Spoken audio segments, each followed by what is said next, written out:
বেলজিয়ামকে হারানোর পরে অর্থাৎ কোয়ার্টার ফাইনালের পরে লামিন ইয়ামাল তিনি জানিয়েছিলেন নানা কথা, এই ফ্রান্স তাদের সামনে টিকতেই পারবে না। সোশ্যাল মিডিয়াতেও সরব ছিলেন লামিন ইয়ামাল এবং ফ্রান্সকে এক প্রকার উড়িয়ে দিয়ে লামিন ইয়ামাল ধন্যবাদ দিলেন সৃষ্টিকর্তার কাছে। এবং লামিন ইয়ামালের সেই কথা, বয়স হলো 19, জার্সি নাম্বার 19 এবং ফাইনাল খেলবে সেই 19 তারিখেই। ফ্রান্সকে হারিয়ে দিয়েছে স্পেন। এই সব কিছু নিয়ে আমরা কথা বলবো। BRAC bank presence world cup round আপে যদিও ম্যাচ শেষে দিদিয়ের দেশও একেবারে বলে দিয়েছিলেন যে আপনারাই দেখুন এই রেফারি সেমিফাইনাল পরিচালনার মতো যোগ্য কিনা। কিন্তু রেফারিং নিয়ে তার ওই অভিযোগ থাকলেও তিনি বলছেন যে ভালো দলটাই ম্যাচ জিতেছে এবং ফ্রান্স তাদের যতখানি সীমাবদ্ধতা ছিল সেটা খুব ভালো মতো টের পেয়েছে এবং ফ্রান্স জানে তারা তাদের সীমাবদ্ধতার কাছেই ম্যাচটা হেরেছে। স্পেনের কাছে এই হারের পরে আর কোনো কমপ্লেইন যে ধোপে টিকবে না এটা ফ্রান্সের খুব ভালো মতোই জানা।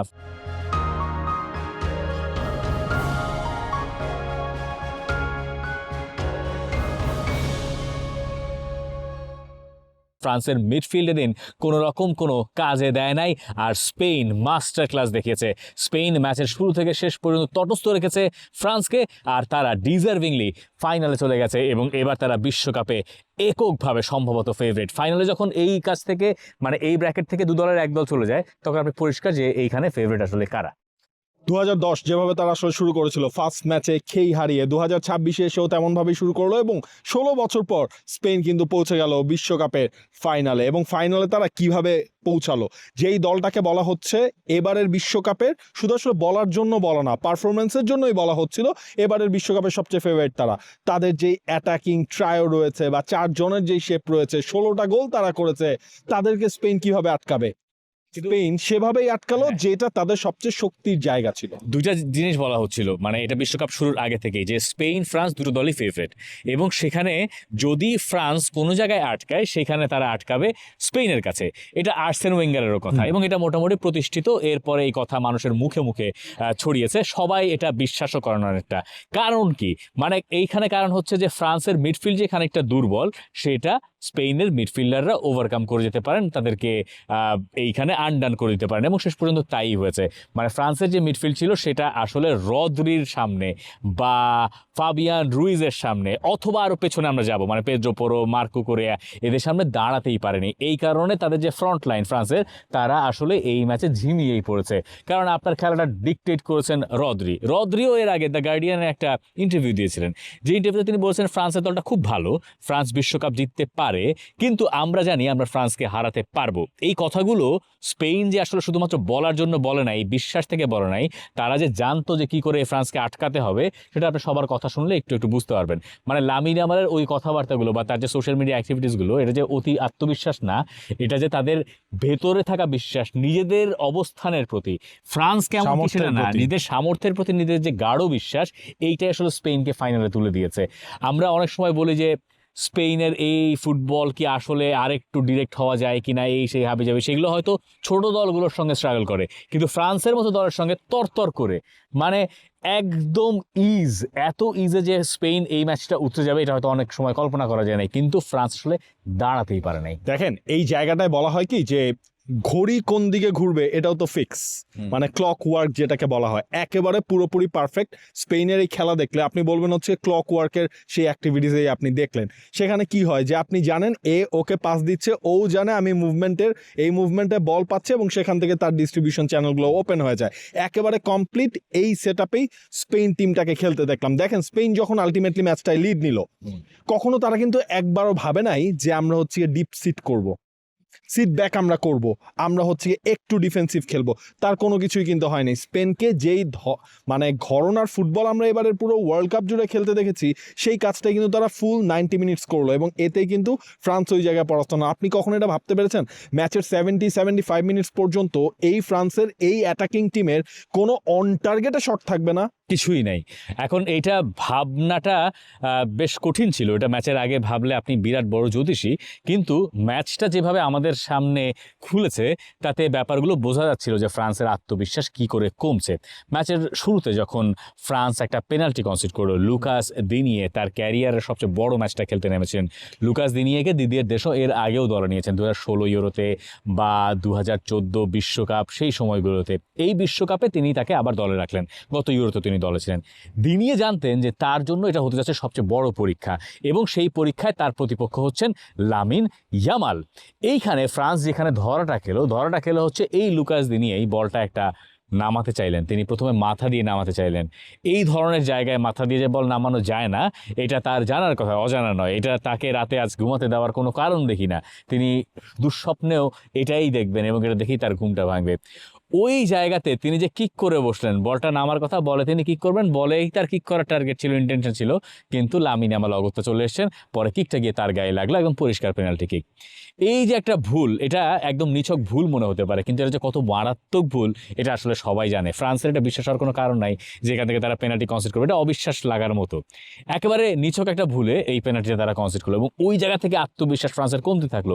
ওইখান থেকে যখন পেনাল্টি থেকে একবার স্পেন এগিয়ে গেল, ওয়ারথাবাল গোল করলেন, এরপরে যখন মিডফিল্ড ডমিনেশন শুরু হলো স্পেনের, তখন ফ্রান্সের সামনে আর কোনো জবাব নাই।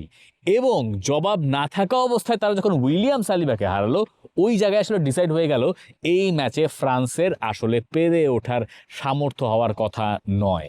দেখেন, উইলিয়াম সালিবাকে হারানোটা ছিল একটা বড় ধাক্কা, কারণ এমনিতেই হচ্ছে স্পেন তখন মিডফিল্ডটা কন্ট্রোল করছিল, তারা ওই লাইন ব্রেকিং পাসগুলো তারা ক্রিয়েট করতে পারছিল।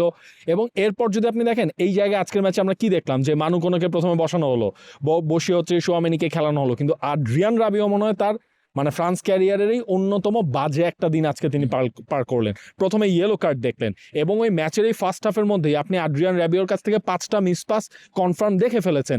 এর ফলে কি হয়েছে, যেটা প্রেডিক্ট করা হচ্ছিল যে দিদিয়ের দেশও মনে হয় তাকে সেকেন্ড হাফে চেঞ্জ করে ফেলবেন, সেই কাজটাই কিন্তু তিনি করলেন। যেখানে মিডফিল্ডে আমরা প্রিভিউতেও বলছিলাম অ্যাটাকের দিক থেকে ফ্রান্স এগিয়ে, ডিফেন্সের দিক থেকে স্পেন এগিয়ে, কিন্তু মিডফিল্ডের দিক থেকে স্লাইটলি স্পেনের অ্যাডভান্টেজ পাওয়ার একটা কথা আছে। যখন রাবিওর কাছ থেকে এরকম একটা আনএক্সপেক্টেড ওভারঅল পারফরমেন্স আসে, তখন সেটা দিন শেষে ওই ডিফারেন্সটাই ক্রিয়েট করে দেয়, যেই ডিফারেন্সটা ক্রিয়েট করে স্পেন পৌঁছে গেল বিশ্বকাপের ফাইনালে। এখন এই ডিফারেন্সটা তো এমনি এমনি ক্রিয়েট হয় নাই। আদ্রিয়ান রাবিও কেন খারাপ করলেন, কারণ তিনি এখন মিডফিল্ডে তার প্রতিপক্ষ ছিল ফাবিয়ান রুইজ আর অন্য পাশে রদ্রি।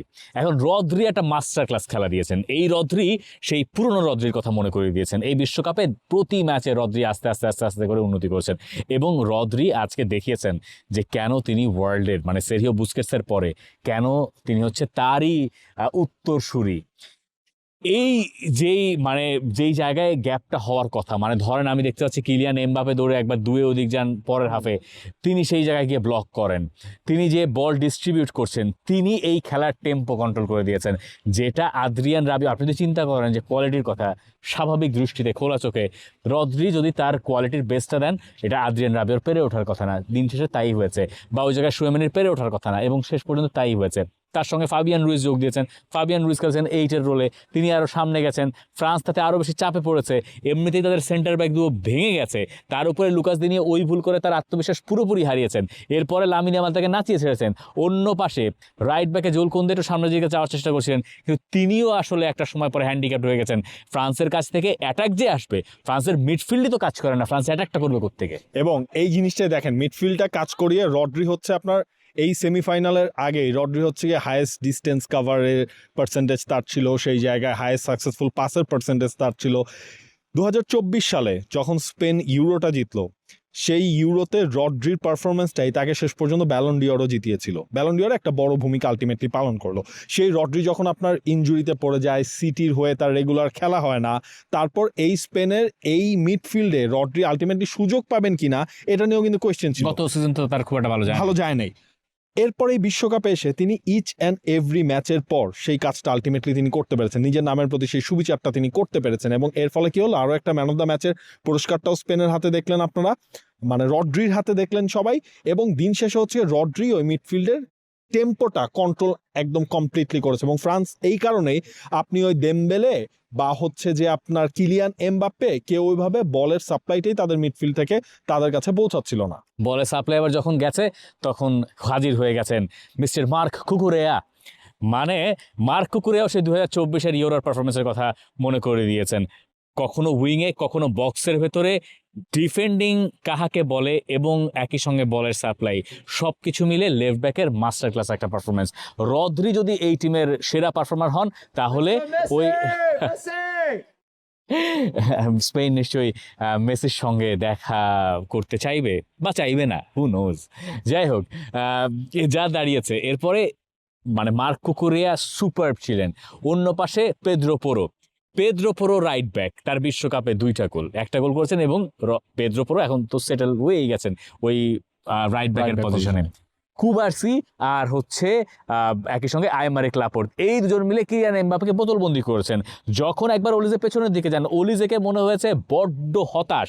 অলিজে বল পায়ে নিয়ে কারিকুরি করতে যাবেন, তার আগেই তার দুয়ার বন্ধ হয়ে যাচ্ছে রদ্রির কারণে। অথবা ফ্রান্সের এগেনস্টে মানে স্প্যানিশ ডিফেন্ডার আরও সামনে গিয়ে ডিফেন্ড করছে, সেই জায়গাটাতে সাহায্য হচ্ছে। যখন ম্যাচটা একবার সেকেন্ড হাফে গেল, সেই সময় গিয়ে একেবারে পারফেক্ট টাইমিংয়ে সেকেন্ড গোলটাও আদায় করে নিয়েছে স্পেন। সেটা কি করে? সেখানে একটা ভুল হলো উপামেকানোর, এবং যেখান থেকে দানি ওলমো চেয়েছিলেন আসলে বলটা তাকে দিয়ে খেলাতে, লামিন ইয়ামাল উইডথ মেনটেন করে, লামিন ইয়ামাল তখন কাট ইনসাইড করে ভেতরের দিকে যান নাই, এবং ওই পাশ থেকে পেদ্রো পোরো ঢুকে পড়লেন। আপনার ফুল ব্যাক যখন ঢুকে পড়েন হাফ স্পেস ধরে, তখন আপনি বুঝবেন যে ভাই এই দলের শক্তি আসলে কত জায়গায় আছে। এবং সেই শক্তিতে আসলে শেষ পর্যন্ত ফ্রান্স নিজেরা ঘায়েল হলো। এবং আপনি খেয়াল করে দেখেন ফ্রান্স যে সুযোগটা আসলে ম্যাচের বেস্ট চান্স কখন ক্রিয়েট করলো, আফটার 70 মিনিটস, যখন বারকোলার জায়গায় দেশির দুয়ে নামলেন এই ম্যাচটায়। কিন্তু যেদিন আসলে কিছু হয় না, তখন আপনি দুয়ের কাছ থেকেও এরকম মিস দেখবেন। সেখানে তিনি এত সময় নিয়ে নিলেন, উনাই সিমন সময় মানে টাইমলি ওটাকে প্রেডিক্ট করে পেনাল্টি এরিয়া থেকে বের হলেন, বের হয়ে এসে তিনি সেটাকে ক্লিয়ার করলেন। বাট সেই সেকেন্ড বলটা চলে আসলো দুয়ের কাছে, দুয়ে আসার পর দুয়ে যে অ্যাটেম্পটা করলো সেটাও আসলে যাচ্ছে তাই একটা হিসেবেই শেষ পর্যন্ত হয়ে রইল ফ্রান্সের জন্য। তবে উনাই সিমনকে ক্রেডিট দিতে চাই, ডেফিনেটলি উনাই সিমন যেভাবে ওয়ার্ল্ড কাপটা খেলছেন এবং আজকের ম্যাচও তিনি যেই ওই সিচুয়েশনটার কথাই চিন্তা করেন, সেটা আসলে ক্রেডিটটাকে দিতেই হবে। উনাই সিমন এইখানে মানে এই বিশ্বকাপে শুধুমাত্র যদি আমরা ইউনিটের কথা বলি, সেই ইউনিটের ডিফেন্সিভ ইউনিটে উনাই সিমন খুব ইম্পর্ট্যান্ট পার্ট। উনাই সিমন এবং তার সঙ্গের যে 4 জন, লামিন ইয়ামাল আরও একবার ওই জায়গায় ভালো করেছেন।